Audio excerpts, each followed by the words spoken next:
Welcome to the Non-Negotiable Living podcast, where we're building lives by design by creating non-negotiable habits around fitness, family, faith, and financial freedom.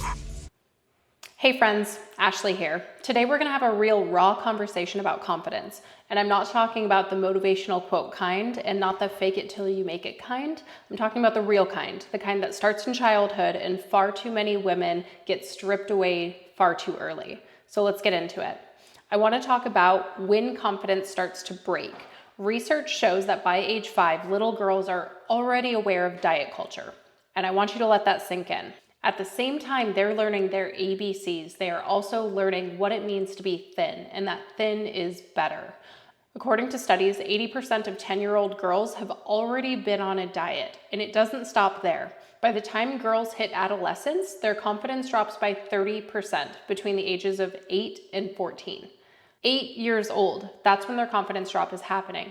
And we're not just talking about high school yet, that's 3rd grade. Girls are already comparing themselves to others. They're watching their moms criticize their own bodies and hearing their peers talk about being too big for their age. And that comparison sticks. So let's talk about where it all comes from and why it hurts. First off, girls don't just wake up hating their thighs. They learn it. They learn it from moms who call themselves fat in the mirror. They hear it from friends who make food. They hear it from friends who label food good or bad. They hear it from media that glorifies being small and skinny over being strong. They hear it from clothing brands that cater to one body type. They hear it from adults who comment on their looks more than their personality. And here's the part that makes it really personal. When moms repeatedly criticize their own bodies, research shows that their daughters are significantly more likely to do the same. And I'm a prime example of that. My mom was constantly living on diets. She was constantly taking fat-burning pills, diet pills, water pills. She was constantly trying different things, cutting things out, calling foods bad. And that rubbed off on me. My mom had me on diets when I was in middle school and high school, and I wasn't overweight. It was just the mentality that she thought her thighs were thick. She thought she weighed too much. She thought she looked too strong.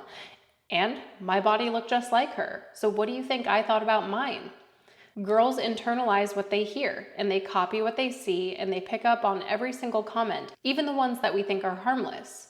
So when you say, I can't wear that, my arms look big, or I really need to lose this belly, or I'm being so bad today eating all of this cake, what do you think your daughter is hearing? Your daughter hears that, and she starts looking at her own arms. She starts looking at her own belly. She starts thinking about her food choices and whether or not she should eat the cake. She doesn't just hear it, she absorbs it. And this is just the start to the mental load of girls never feeling like enough. By the time girls hit their teen years, 7 out of 10 feel like they don't measure up to their peers. Over 50% of girls avoid activities like swimming or going out because they don't feel good in their own body. And girls as young as 9 years old start skipping meals because they want to be thinner. This isn't just about vanity. This is about worth. This is about a generation of girls who are growing up believing that their value comes from how small they are, not how powerful, smart, kind, or capable they are. And guess what? They grow up into us. They become women in their 30s, 40s, and 50s who hate taking pictures with their kids, who skip beach days and pool parties with their kids, who don't eat cake at the birthday parties, who pick themselves apart in the mirror and say no to fun out of shame. And we think our daughters don't notice? They notice everything. So what can we do? If you want to raise a confident daughter, then you need to start becoming a confident woman.